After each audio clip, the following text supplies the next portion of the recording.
This episode is brought to you by Shopify.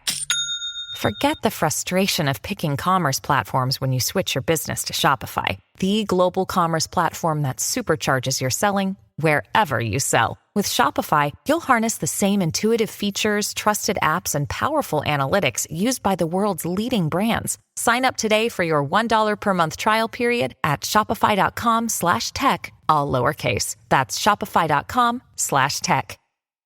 Subtle results, still you, but with fewer lines. Botox Cosmetic, onabotulinum toxin A, is a prescription medicine used to temporarily make moderate to severe frown lines, crow's feet, and forehead lines look better in adults. Effects of Botox Cosmetic may spread hours to weeks after injection, causing serious symptoms. Alert your doctor right away as difficulty swallowing, speaking, breathing, eye problems, or muscle weakness may be a sign of a life-threatening condition. Patients with these conditions before injection are at highest risk. Don't receive Botox Cosmetic if you have a skin infection. Side effects may include allergic reactions, injection site pain, headache, eyebrow and eyelid drooping, and eyelid swelling. Allergic reactions can include rash, welts, asthma symptoms, and dizziness. Tell your doctor about medical history, muscle or nerve conditions including ALS or Lou Gehrig's disease, myasthenia gravis, or Lambert-Eaton syndrome, and medications, including botulinum toxins, as these may increase the risk of serious side effects. For full safety information, visit BotoxCosmetic.com or call 877-351-0300. See for yourself at BotoxCosmetic.com. The views and opinions expressed in this podcast are solely those of the individuals participating in the show. All persons described or mentioned in the podcast should be considered innocent until proven guilty in a court of law. This podcast contains subject matter such as violence and graphic descriptions along with adult language, which may not be suitable for all audiences. Listener discretion is advised. On June 30th, 1999, a man is found 30 miles north of St. Louis, Missouri. What is in his pockets create a mystery that has endured for 25 years. You're listening to the Mysterious Brews podcast, and tonight we bring you the case of Ricky McCormick.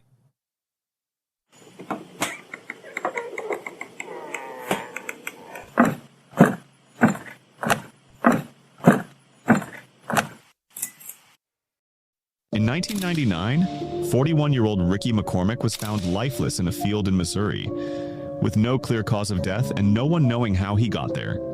But the real mystery? Inside his pockets were 2 handwritten notes filled with strange, seemingly random letters and numbers, a code that has never been deciphered.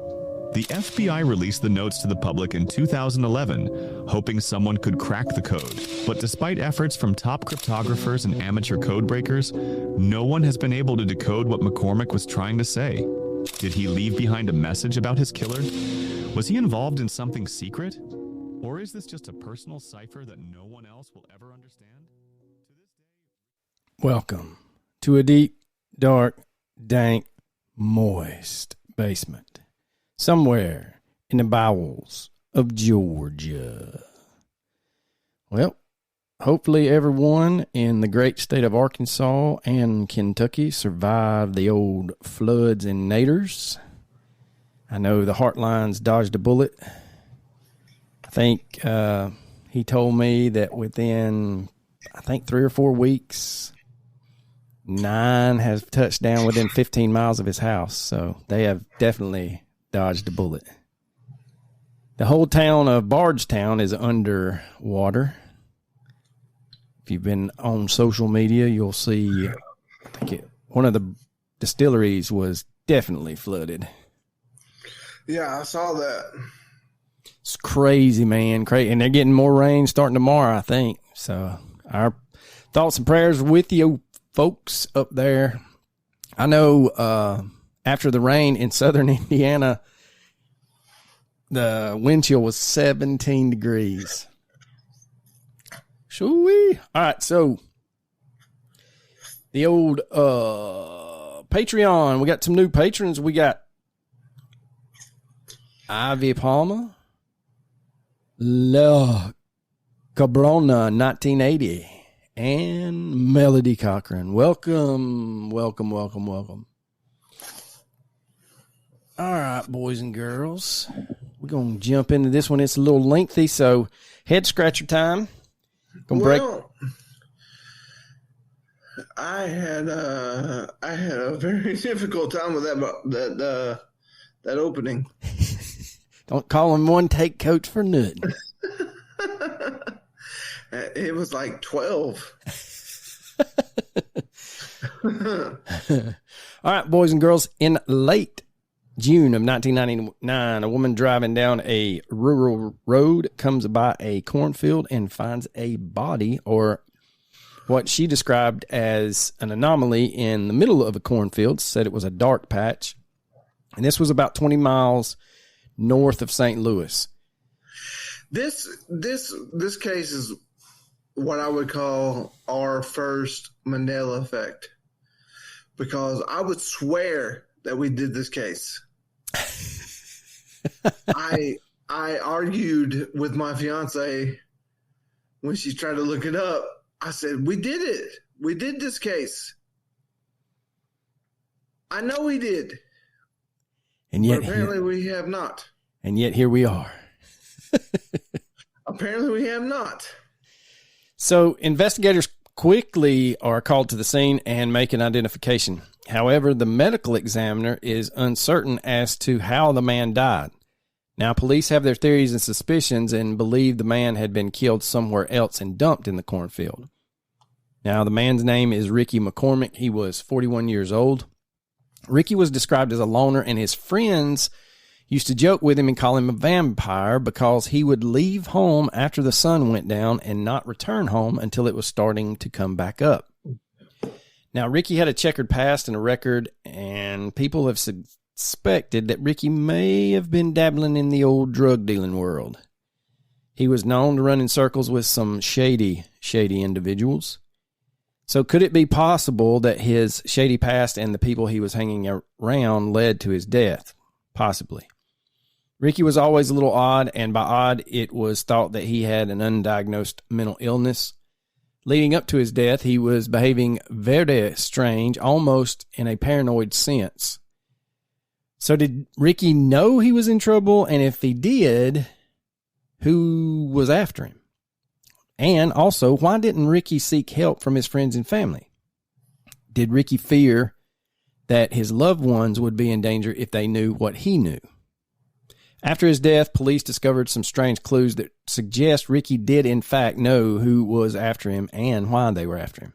So on June 30th, 1999, near West Alton, Missouri, this lady driving down Route 67 comes up and she's intrigued by this dark spot. And it is so intriguing that it compels her to get out of her car. And as she starts walking towards the dark spot through the cornfield, she discovers real quick that dark spot is a dead body. She didn't think it was a mannequin, which is the first time for everything. And like I said, when authorities get to the scene, they find a extremely decomposed body. But they are able to lift a couple of fingerprints, and they come back to Ricky McCormick, age 41. Now, Ricky was a high school dropout who had multiple addresses in the Missouri and Illinois area surrounding St. Louis, and these included places like Bellevue and Fairview Heights. Ricky had been working and residing approximately 20 miles from where the cornfield was located. And the problem with that is Ricky didn't drive, and he didn't own a vehicle. So how his body managed to be found in the cornfield baffled authorities. Due to that advanced state of decomposition, the medical examiner could not determine a cause of death. No one had reported Ricky as missing, and as far as authorities could determine, there was no one who had a motive to kill Ricky. Initially, authorities ruled that it was not homicide, which is odd due to where his body was found. Now, there is no public transportation that would go by or down Route 67. So Ricky was last seen alive on June 27, 1999, just 3 days prior to his discovery in the cornfield. Now, the area is known to investigators and police as a dumping ground for murder victims. And they would later state quote, "This area is known for criminal activity," end quote. Now, the weather in the area had been extremely hot, so the decomposition could have happened quicker because of the temperatures. So if you look at the weather reports starting on Sunday, the 27th of June, you find that the temperature was a high of 90 degrees and a low of 69 degrees. The next day on Monday, the 28th, the high was 86 degrees with a low of 71. And then Tuesday, the 29th, the high is 75 degrees with a low of 62 degrees. So Ricky's not walking 20 miles to the middle of a cornfield and having a stroke or a heart attack. Let's say he somehow does get there, or he's in the area for some reason and he passes away. Is he going to be able to walk out in the middle of the cornfield to die? I don't think it's plausible, but it is possible. Now, Ricky was known to hitchhike or ask for rides, so that could be a possible means of transportation to the field. He most likely died on the 27th, which is what the coroner determined the time of death to be. Now, you would think that his body would have been found before the 30th, but it was in the middle of that cornfield. It wasn't concealed in any way, so you may postulate or hypothesize that it probably was spotted by several people before the lady was so intrigued to stop and go see it. Oh no, he was definitely dropped there. He did not under any possibility die in the God damn it. He did not die there. Yeah, he was most definitely dumped in that cornfield. And he was dumped. Yeah. And I don't think the temperatures that I just discussed were high enough for that advanced decomp. Now, it could have been hot enough to cause advanced decomposition if his body was in a confined space, say like a trunk of a car or some other confined area. So most likely we have a scenario of murder. So eventually authorities changed the investigation to a homicide investigation. And what is strange is you have the coroner saying we don't know how he died and it appears to be natural causes. Then automatically, or not automatically, out of the blue, they shift gears and state, no, we have a homicide. Weirder still is eventually the FBI gets a hold of this case and comes out and says he died by a gunshot. So did Fahmy Malak transport to St. Louis? Halliday presents, in the red corner, the undisputed, undefeated Weed Whacker Guy. Champion of hurling grass and pollen everywhere. And in the blue corner, the challenger, extra strength Halliday. Eye drops that work all day to prevent the release of histamines that cause itchy allergy eyes. And the winner by knockout is Halliday. Halliday, bring it on. Experience a progressive lens engineered with AI from Essilor. Powered by individual measurements of your visual behavior, a lens personalized to you by an Essilor expert. Discover Verilux XR Track and enjoy instantly sharp vision in motion and seamless transitions from near to far. Find your local Essilor expert today at Essilor.com.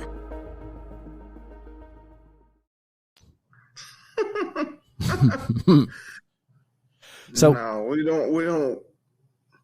we don't curse people with Fahmy Malak, man.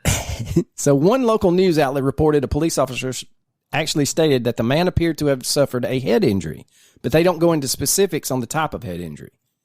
If they're not certain as to the cause of death, they need to state no known cause of death or inconclusive. Also, authorities are supposed to treat every unknown means of death as a homicide until they can prove otherwise. You could have the authorities not treating it as a homicide from the beginning because they did a little investigating and could not find anyone who had a beef with Ricky. Still, I don't think that's true. I think there was a disagreement between the pathologist and the police. Now, if we are to believe, as the FBI stated, that there was a gunshot, then what the hell's going on at the autopsy? Now, Ricky did have some health issues and suffered from asthma and some heart-related issues, but I don't see that as being grounds to rule it a natural cause of death, especially if there's blunt force trauma or a gunshot. Ricky was born on June 14th, 1958. He grew up in the St. Louis area and lived there most of his adult life. His mother, Frankie Sparks, described her son as challenged, and that's being nicely. She does not mix words, and she is a very blunt woman and calls a spade a spade. So she's not going to be politically correct with her terminology about her son's mental ability. She uses the hard R. Now, Ricky lived with his mother as an adult on and off and would basically couch surf between her house and some other relatives along with his girlfriend's apartment. Ricky was extremely close to his cousin Charles McCormick. They had a relationship that was more like two brothers. Now, Charles says that Ricky would often talk like he was in another world, and he suspects that Ricky might have suffered from schizophrenia or bipolar disorder. He said that Ricky had always talked a little crazy, and that was just how he was. His mom, Frankie, did take him to a doctor when he was younger, and she described Ricky as being diagnosed as slow, and that is me being nice.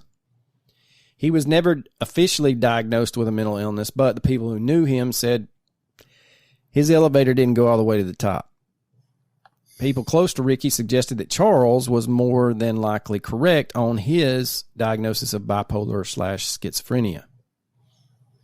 Now, Ricky was also close to his aunt, Gloria McCormick, who is affectionately called Cookie. Now, Ricky's family members recall him exhibiting what they call unusual behavior, and they also stated that he was known for fabricating and telling some tall tales.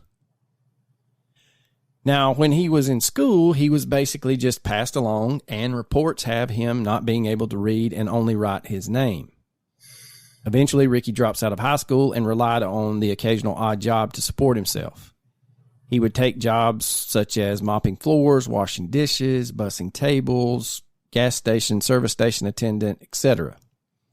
Now, he was receiving a disability check due to his health problems and preferred the night shift when he did work. And that's where his reputation as a night owl, or as his friends called him, the vampire, came from. Often he would be leaving where he was staying when the sun was setting and coming back home when the sun rose. As a teenager and later as an adult, he was known to frequently hitch rides or take the bus as a means of transportation. His family would say that he would, quote unquote, distance himself from the street thugs who were dealing drugs and picking fights in the area. Ricky did have a rap sheet. He was arrested when he was 34, and this would have been in the November of 1992 in St. Louis for statutory rape. Now, he had some kind of ongoing relationship with a girl that was way, way too young. And she was so young, I don't think she understood what being in a relationship with a man that old actually entitled. But Ricky and her did have 2 children together, and they had been together for almost 3 years before he is arrested and charged. Yeah, she was like 14. When they first started, when the charges came, she was 14. When they first started seeing each other, she was 11. Oh my God. Yeah, dude. Not good. Not good. No. Not good. So according to court records, and these records have been protected because she was underage, and her true identity has never been revealed as far as I know, while he was awaiting trial on this first-degree sexual abuse charge, Ricky was represented by a public defender. This public defender noted that there was, quote, reasonable cause to believe Ricky was suffering from some mental disease or defect, end quote. The lawyer requested that the judge order a mental health exam, and it was granted by the court. However, the court certified Ricky as, quote unquote, fit for trial. 6 weeks later, on September 1st, 1993, Ricky pled guilty to the charges. As of that day, Ricky became a Missouri state inmate in the Farmington Correctional Center, serving a 1-year sentence. So let's go back to 1999, Marty. On the early morning of Tuesday, June 15th, 1999, just 2 weeks before his death, Ricky walked up to the counter at the Greyhound bus terminal in downtown St. Louis and purchased a one-way ticket to Orlando, Florida. This was not the first time Ricky would make a trip and travel by himself. Once he arrives in Orlando, Ricky checked into the Econo Lodge Motel, room 280. Now, phone records would state that, or show, I should say, that either Ricky or his girlfriend, who traveled separately from him, and that lady is known as Sandra Jones. So either Ricky or Sandra made a lot of calls to a lot of people in Central Florida. Now, remember how I said that Ricky would take odd jobs to make ends meet? Yeah, sometimes he would tell people, hey, if you need something delivered, I can wink, wink, take it for you. Now, there is a lot of speculation that he was running drugs for some people. And allegedly, that was what he was doing in Orlando. So while he is there, he and or his girlfriend make a ton of calls during the 2 days that they were there. Now, he would make at least one call to the St. Louis gas station where he worked part-time. Now, Ricky's girlfriend, Sandra, would tell police after his death that she suspected Ricky was running drugs and that he was down or took her to Florida to pick up some marijuana. According to the sheriff's department, their investigative reports, to be more specific, the girlfriend's explanation went a little something like this. Quote, Ricky would accept offers to pick up and deliver packages for money, and he made trips to Florida before. On several occasions, when he came back, he bought or brought marijuana into my apartment where we lived. End quote. Now, this apartment is in the lower income section of the South St. Louis area. And Sandra stated that the drugs would usually be sealed in Ziploc bags rolled together into bundles. She told police that Ricky would tell her that he was holding the stashes of weed for a guy named Baha Hamdallah. Yes, ladies and gentlemen, that is the name, Baha Hamdallah. No shit. But good news for us, the police reports state that Baha Hamdallah had an alias, and its name, or his name, his alias, thank God, is just Bob. So Ricky not only held weed for Bob, but he also worked for Bob at the gas station. Now, Ricky didn't tell Sandra much about these trips. She didn't know who he met while he was there or who he might have been going to see in Orlando. She just kind of hung out by the pool at the motel they were staying. She did say that the last trip had been very different from the other trips.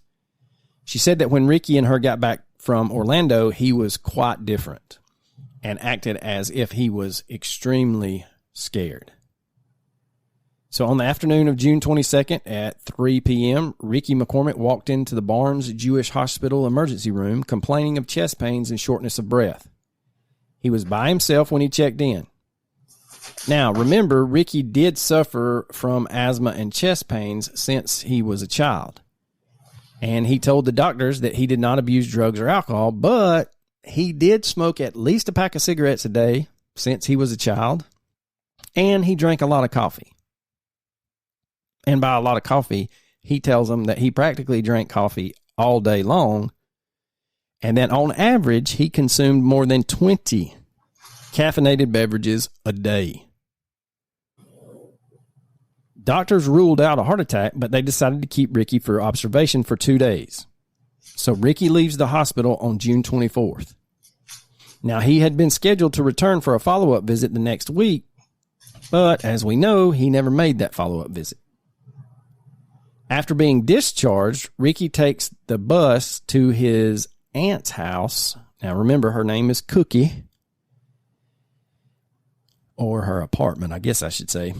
And according to Cookie, Ricky only stayed for about an hour, and she told police that normally he would visit her very often and would stay for hours on end, and they were extremely close, closer than he was to his own mother. So much so that where Cookie lived right around the corner was where his mom lived. And most of the time, he would come visit Cookie and not go see his mother. Cookie would also tell police the fact that he only stayed for an hour was extremely odd to her. She said that while he was there, he seemed distracted and a lot less chatty than he normally is. She figured that he had something on his mind, something very intense. She offered him a ride, but he insisted that he could not take the ride and left her house on foot. In the report, it states that Cookie said, quote, "He appeared to be mindfully watching his words when he was speaking with me. I think he was worried that he was going to say something he didn't want to tell me, or that he didn't want to reveal too much to me when he was there visiting," end quote. So Cookie last sees Ricky walking down her street around 5 p.m. So the next day, on June 25th, Ricky once again goes to the emergency room, but this time he went to Forest Park Hospital. Now, Forest Park Hospital is less than 2 miles from Barnes Jewish Hospital, where he had been discharged from the day before. This time he complained that he was having trouble breathing after he had mowed grass that afternoon. Doctors quickly diagnosed his wheezing as just a regular run-of-the-mill asthma attack and did not admit him. He was officially released at 5:50 p.m. Ricky had begged the doctors to admit him, and they refused to and handed him his discharge paperwork to sign. It was said that when the nurse went back into the room after several minutes to clean up the room and change out everything, that she found Ricky just sitting on the edge of the examination table staring at the discharge papers. When she apologized for coming in, Ricky kind of looked up at her and then kind of back down at the papers and then back up at her and kind of shrugged. He tells the nurse that he cannot read and does not know what he needs to do. So she sits down with him and reads off what he needs to do and shows him where to sign and where to initial. As she walks him out of the exam room and back to the front of the hospital, Ricky turned to her and said, quote, "Instead of going home, can you just let me stay here in the lobby just for tonight?" End quote. The nurse looked around and sees that it was not a very busy night at the emergency room and tells Ricky that as long as he doesn't bother anyone, he can stay. Ricky thanks her profusely and walks over to the far corner of the waiting room. Extreme distance between him and the front desk as well as the front door, and he sits down with his arms folded and he just stares at the front door. So this nurse assumed that Ricky must be homeless. She based this on his appearance, his dirty clothes, how he came in, and how he was acting. She figured he just needed a warm place to stay the night. She returns to the ER, and during her shift, she would periodically peek out into the lobby to check on Ricky, expecting to see him asleep in the corner. However, every time she looked, she would see Ricky still sitting in the same position, arms folded, staring at the front door of the hospital as if he was expecting someone to come in at any moment. She thought that it was unusual, but she decided not to say anything, and she just let him sit there. So later that morning, around 11:30 a.m., when she's starting to clock out, another crew of nurses come in, and right away they noticed Ricky was sitting in the corner for no apparent reason. When they walked up to him, they asked if he was okay. "What are you doing here? What can we do for you?" Ricky, instead of speaking to the nurses, just gets up and walks right out of the hospital. So on June 26th, 4 days before Ricky's body is found in the cornfield, Sandra, Ricky's girlfriend, told police that she spoke with Ricky on the phone around 11:30 that day. She said that he told her he was out of the hospital and he was on his way to the Amoco station to get a bite to eat. This is the same Amoco gas station that he works at part-time. Now, a worker at the gas station would later tell police that he did see Ricky that day, June 26th, and he also saw Ricky the next day, June 27th. Now, this is odd because the medical examiner determined that Ricky died on the 27th. Ricky's Aunt Cookie has stated when she looks back to the last time she saw him, she suspects Ricky's hospital visits could have been attempts to find a hideout, a place where he could lay low. She believes that he was possibly hiding from somebody and that there was a strong possibility that he knew he had gotten into something that put his life in danger. She said that he knew he could have stayed with her, but maybe he didn't want to put her life in danger by staying there. So on June 27th, 1999, and remember, this is the day that his remains are found in the cornfield, approximately 20 miles outside of St. Louis. They find him lying face down wearing a dirty pair of Lee brand blue jeans and a white stained t-shirt. Now, Ricky was only 5'6" tall, and his weight at the autopsy was only 72 pounds. The pathologist with the St. Charles County Medical Examiner Office finally ruled Ricky's cause of death as undetermined, but the police suspected foul play was involved and pushed the medical examiner to state the cause of death was quote-unquote suspicious. Now, here's the rub. You've got Ricky's coworker at the gas station stating that he saw Ricky on the day before he was found and the day the medical examiner determined he died. He's found in an advanced state of decomposition. We have his girlfriend, Sandra, saying that she last spoke to him on the phone the day before the medical examiner says Ricky died. And this gas station is just a couple of blocks from where Ricky was living with her at the time. What I find odd is that for him to be at the gas station on 2 different days but not have stayed at Sandra's apartment that night is extremely weird. And it could be just like with his Aunt Cookie, he didn't want to put her life in danger by staying there. So we have the FBI that comes out years later and says that he died from a gunshot wound, and it's reported in multiple sources that there's a possibility there is a gunshot wound, or there's a possibility there's a stab wound, and then other reports state that there is blunt force trauma to the head. It's not clear either way. And since this is an ongoing investigation, we can't find out when or where the FBI made this accusation, I guess is the best way to put it. There are also other reports that he's found by this lady driving by the cornfield, like we reported in the beginning, but there are also reports that he wasn't found by the lady driving by, that he was actually found by the farmer that farms the cornfield. Authorities discovered the bullet-ridden body of a woman in an abandoned house along the same stretch of Route 67. And then 2 years after Ricky's death, state road crews mowing grass approximately 300 yards away from where Ricky was found find the nude bodies of 2 more women. So to say that it was a dumping ground is an understatement.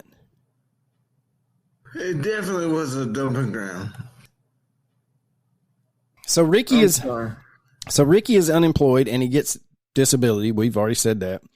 But it's not a disability to keep him afloat. So he's got to supplement his income.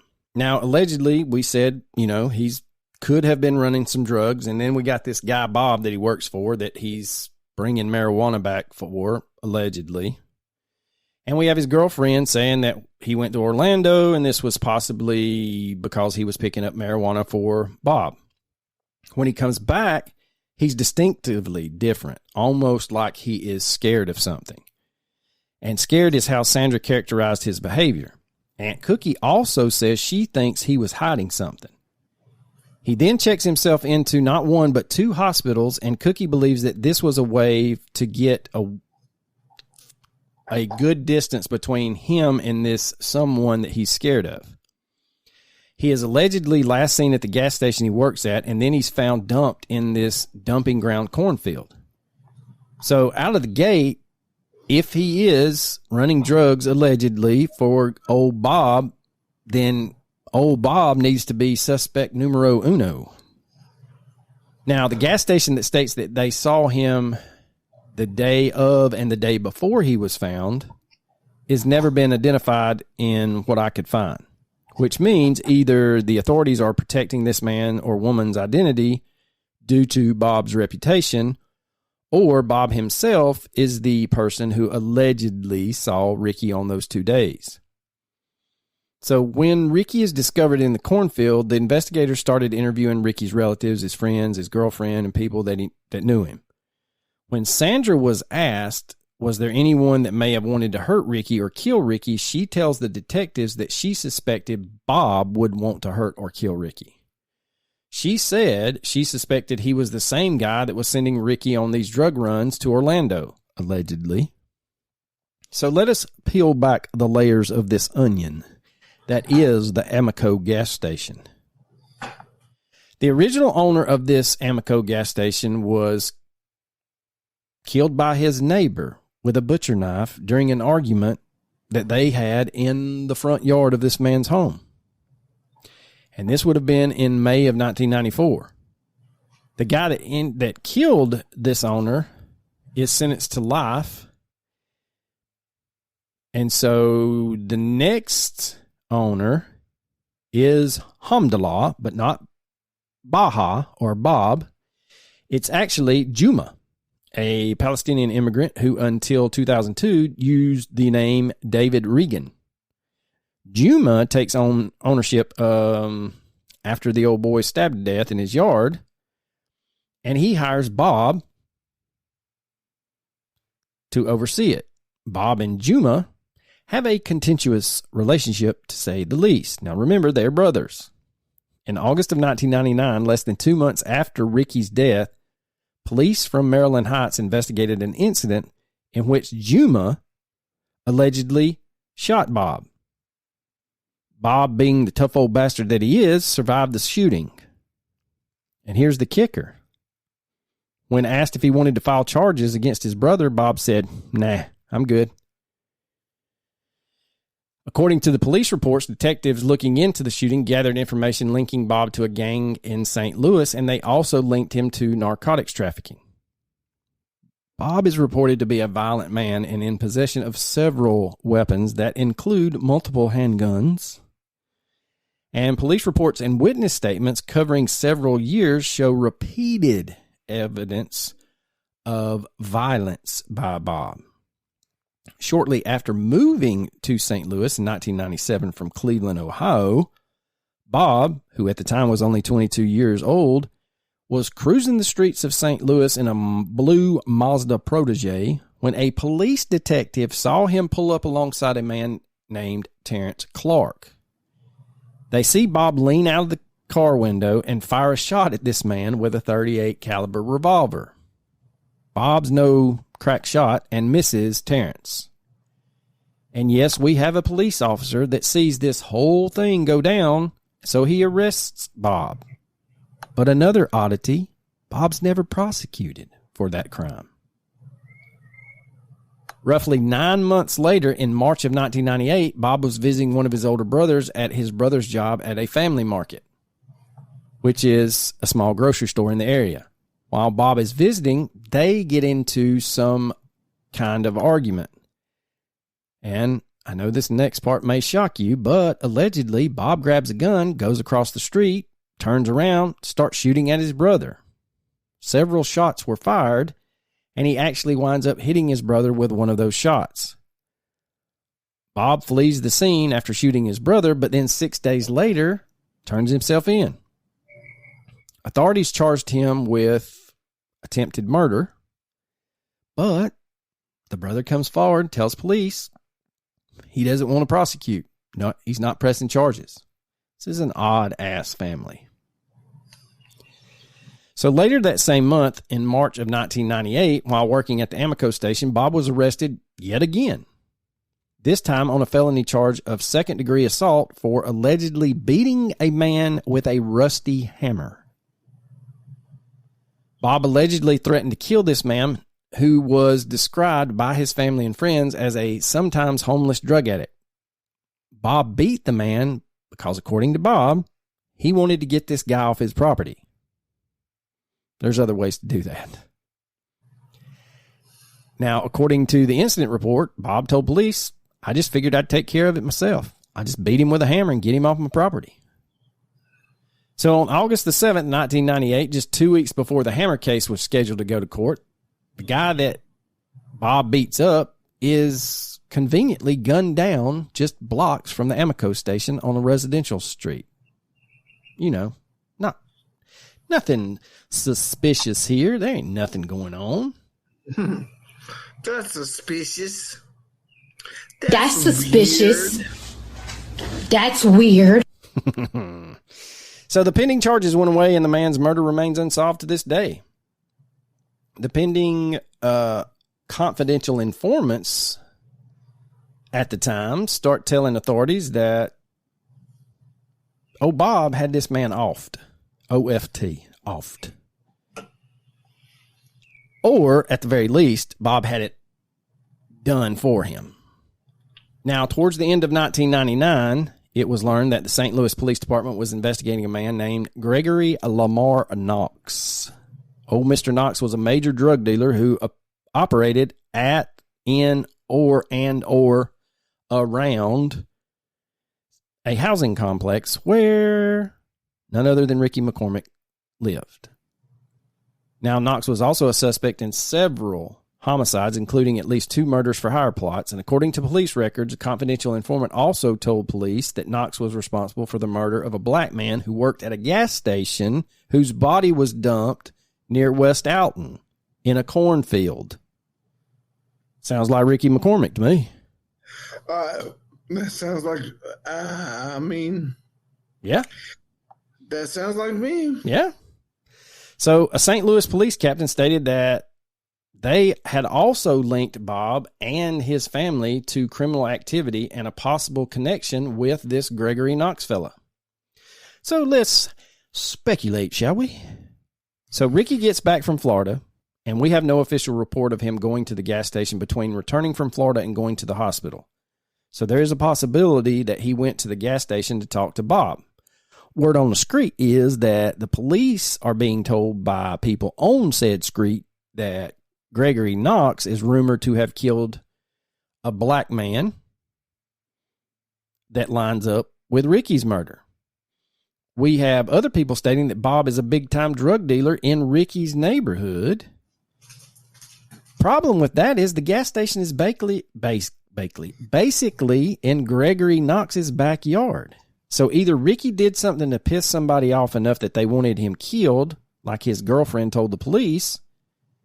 Because remember, Sandra told police if they were looking for someone, they needed to look at Bob. Or we have Bob competing with this Knox fella in some kind of drug turf war, and Knox kills Ricky to send a message to Bob to stay out of his drug dealing business. So after the police get all these rumors and leads, they start staking out the Amico station and several homes of the owners and employees of said gas station. No arrests are ever made, so you would assume that the police never could substantiate the rumors that they were hearing. Bob and Knox do end up going to prison. Knox was arrested in July of 2000 and pled guilty to charges of possession with intent to distribute crack cocaine. And he was carrying a firearm during a drug trafficking crime. That's a double whammy. Sorry, Knox, you're going to the po-po. So in a March 2001 report to Congress, it stated that Knox was a suspect in at least 4 homicides that occurred in 1998 and 1999 in the St. Louis area. More specifically, he was also the #1 supplier of narcotics to the Lake Park Homes area in South St. Louis. On October 13th of 2000, Bob was then managing another store called Charlie's Food Market in Madison, Illinois. And I know this is going to shock you if you've been paying attention, but Bob gets into an argument with a customer. But this time, instead of beating him with a hammer, he kills him. He shot the guy in the face with a 9mm Glock. In September of 2002, a judge sentenced Bob to 38 years in prison for the murder. However, in a later appeal, the court decided that the gun went off while Bob and the man were struggling for control of it. So on May 15th, 2008, Bob walks out of prison a free man. Since then, he has married and relocated to the great state of Ohio and is living in Cleveland somewhere. Now, I did see an article somewhere that Knox was released from prison in 2013 or 2014.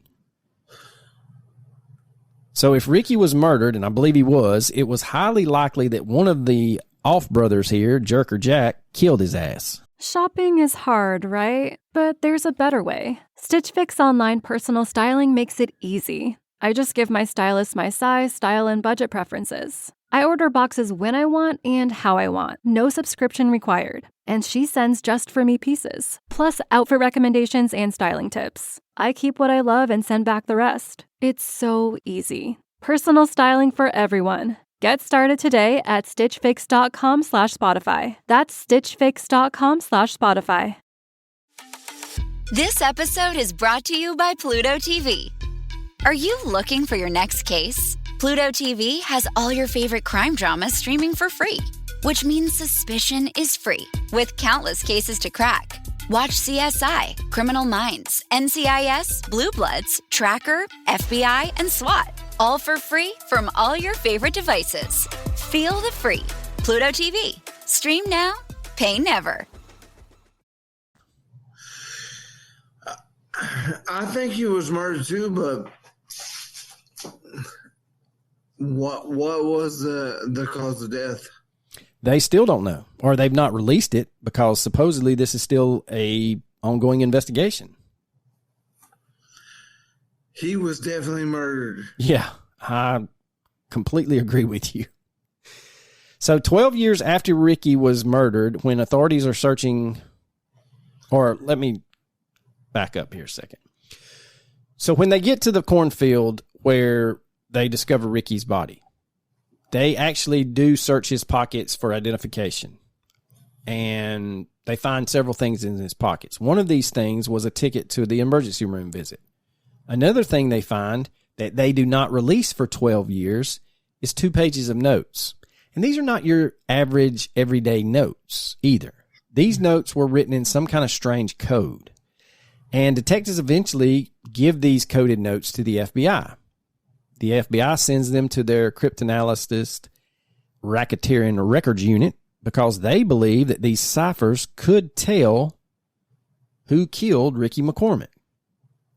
So in March of 2011, FBI officials make a remarkable discovery when Dan Olin, the chief of the FBI's cryptanalyst racketeering records unit in Quantico, Virginia, revealed for the first time the existence of these 2 pages of handwritten encrypted notes that were found stuffed in Ricky's pockets. Unable to decipher the notes, the FBI released copies to the public with a plea to die-hard puzzle solvers and aspiring sleuths to help them solve the code, with hopes that they could solve the murder of Ricky McCormick. What is odd is that these notes were not shared with Ricky's family. They had to wait 12 years before they even knew about them. And they only found out because they saw this press conference on their local news channel. Eventually, they are shared with his family, and the family stated that they had never seen them, didn't know anything about why Ricky would have them. While authorities did tell the family about everything else that was found on Ricky the day he was discovered, for some reason they kept these notes secret. The police held on to these notes for 2 years before they even turned them over to the FBI. Now, playing devil's advocate, the authorities could have thought that they were either nothing or it was a clue that only the killer would know about. When they questioned his family about if Ricky ever wrote in code, the family says unequivocally no, because he could barely read or write.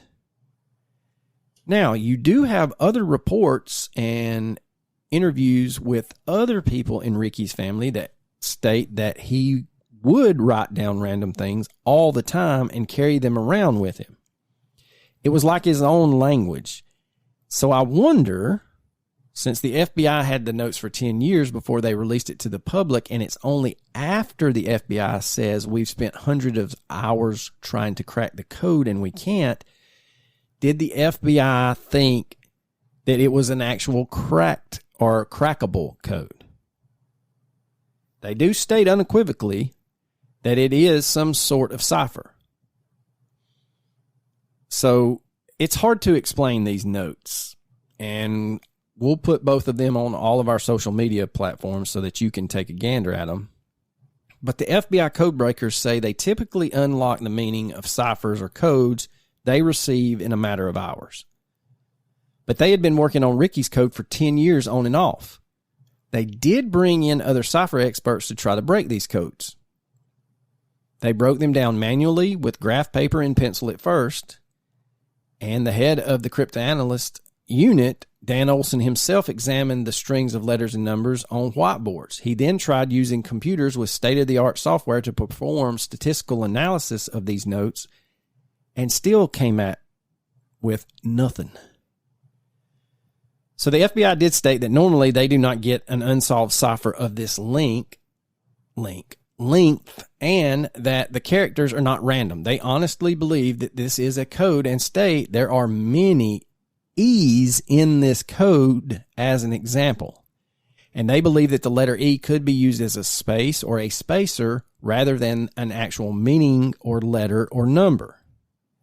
Meaning that there's sometimes one number that is used as a spacer, one letter or a series of numbers or a series of letters that someone could use as a breakpoint in a code. They would go on to explain that there are many characteristics in these notes that suggest it could be solved, such as patterns they see within the notes. The problem is they just don't know why.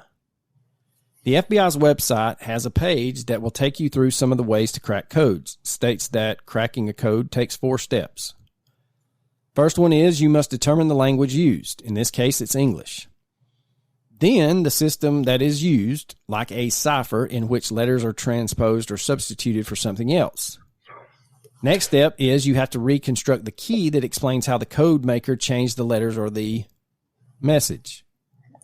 For example, you could have shifting every character 3 letters to the right in the alphabet. Finally, you then apply that key to the hidden copy of the hidden message. Now, the FBI says, regrettably, with Ricky McCormick's notes, they can't get past step 2. And there are 3 major styles of codes. You could write a code that you are going to give to someone that they could be able to figure out if they're given a key. Next is a code that you just hand someone and they have to basically solve it on their own, kind of figure it out without a key. And then the last type is a person just writes down stuff in code and only that person who wrote it understands what they're writing. If that was the case in Ricky's code, it may never be solved because Ricky is the only person that knew what it meant. So when the FBI released the notes to the public, it started off with TV stations in Missouri and Illinois running an update on Ricky's case. The next thing you know, news organizations as far away as New Zealand were broadcasting the information on the notes. The FBI ends up getting thousands and thousands of public comments and theories from all over the world. Now, a prevalent theory is that these notes are just simply meaningless, and they're just random scribblings by a man who, by most accounts, was functionally illiterate and suffered a mental illness. While Ricky was never officially diagnosed with said mental illness, a lot of people who knew him stated that he definitely had one. Now, shooting holes in this theory is the head of the cryptanalyst unit at the FBI, Dan Olson. He comes out and says, "We believe this is a real code and that the notes mean something." His unit examines hundreds of suspected codes each year, and the first thing they do in that process is weed out those that are nonsense from codes that the FBI needs to solve. Dan Olson states that, quote, "We're really good at our job, and that after we weed out the ones that are gibberish, only about 1% of the codes go unbroken," end quote. Authorities did check for other codes at Ricky's apartment when he shared, or the apartment that he shared with his girlfriend, but they couldn't find anything. The FBI suspects that these notes are a real code, like I said. Ricky wrote them himself. They further explain that the message, in their opinion, is done in a way or is formatted as someone written to oneself rather than something written to someone else. They point out that there are circles drawn around some of the segments within the code, and they say that this could be something as simple as a to-do list where items are being marked off as they, in this case, Ricky completes the task. But again, they kind of talk out of both sides of their mouth. They say that this is a real code, but then they say that Ricky is the only person that could understand this because it was a to-do list. Can't have it both ways, boys. So they also believe that these codes or these notes were written within days of him being killed. So if the codes do not say who killed him or who he may have been running from, it could be something as simple as what he was doing at the time leading up to his death. Like where he was, who he was seeing, and what he was doing. The FBI also states that the first page is a lot different than the second page. There are groups of letters that go with page 1 and page 2 that would make you believe they're written by the same person, i.e. the handwriting looks the same. But on the first page, there's a lot of parentheses around things. On the second page, there are these big circles around sections. One thing that's very peculiar is what the FBI refers to as page 1 actually has what appears to be the letter P with the number 1 next to it, or a letter I next to it at the top of the page, and it's circled, kind of like someone marking it as page 1. The question is, was that there originally, or did someone investigating this write P1 at the top of what they believed was page 1? When you look at the codes, you start seeing patterns. One thing you see from time to time is PRSE, or what appears to be PRSE. Now, the letters PRSE repeats in that same sequence throughout the pages. You also see what most people refer to as NCBE. And there are a lot of the letters NCBE, and several times you see numbers or what appears to be numbers before NCBE.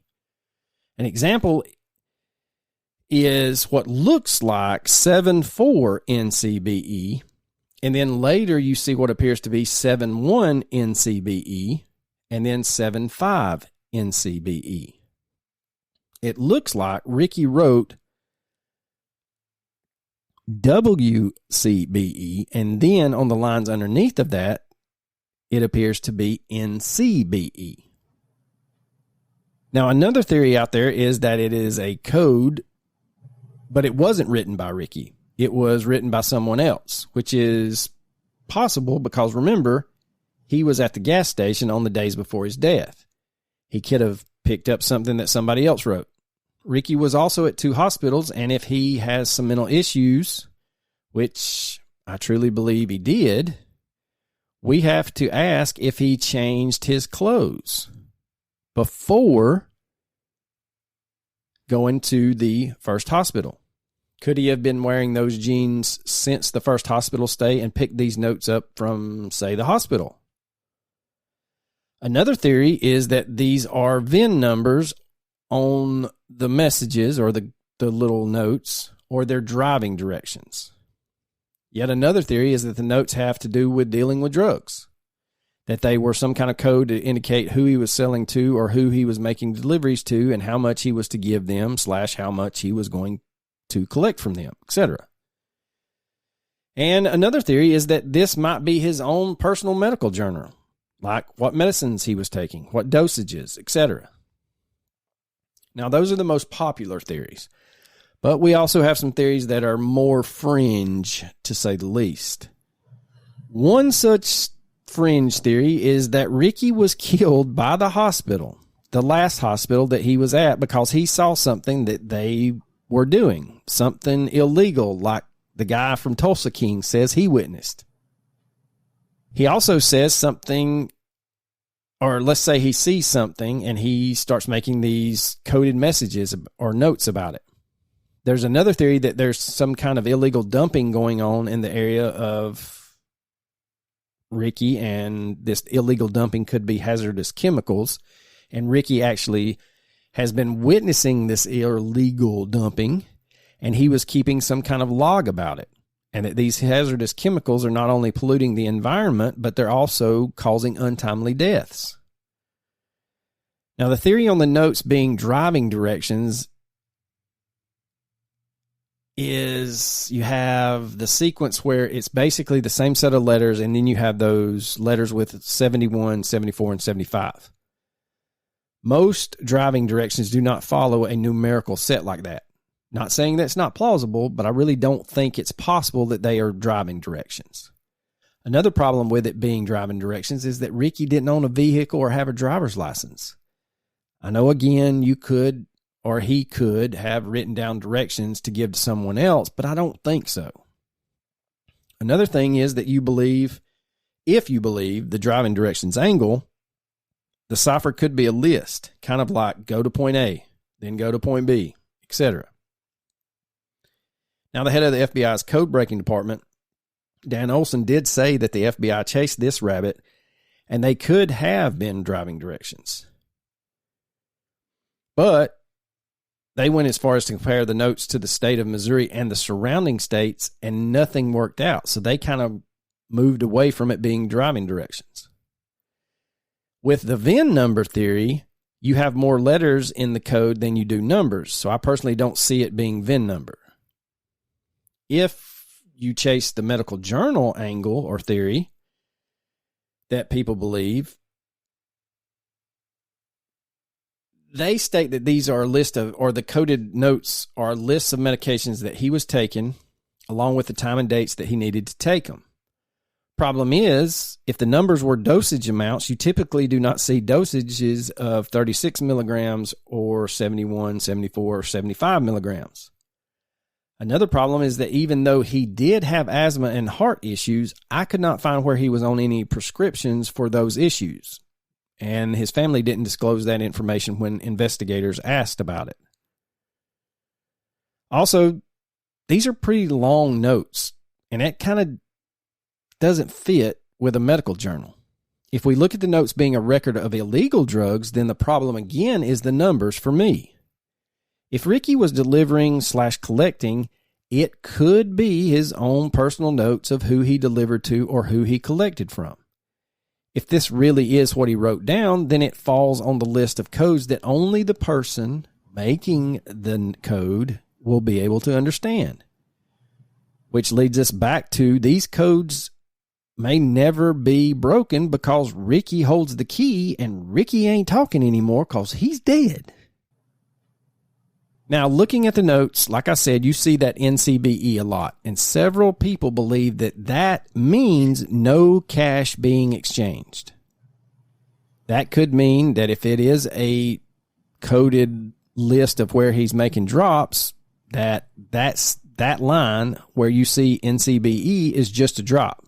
It was just a delivery, not a sale. The question is, was Ricky McCormick murdered? I believe unequivocally he was murdered. Now, detectives spent a lot of time treating his case as a homicide. You have them going back to the medical examiner and persuading him from the natural initial ruling to foul play. Now, that piece of information leads you to believe that the investigators know something, or there was something that led them to believe this was a murder. We then have the FBI stating this is a code and the notes mean something.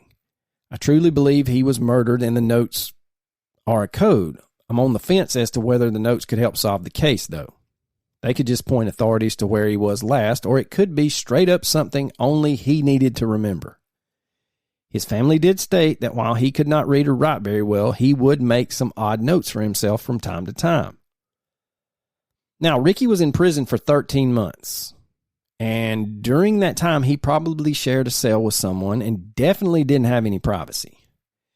If he truly could not read or write, he could have developed his own system of writing, something that he could write, whether it was just jotting down notes, keeping some kind of personal journal, keeping a list of strange shit he heard in the pokey. He could have done all of this to help him pass the time. So let's say he did use some kind of code, and he was running drugs. We know he stayed in the second hospital that night in the waiting room.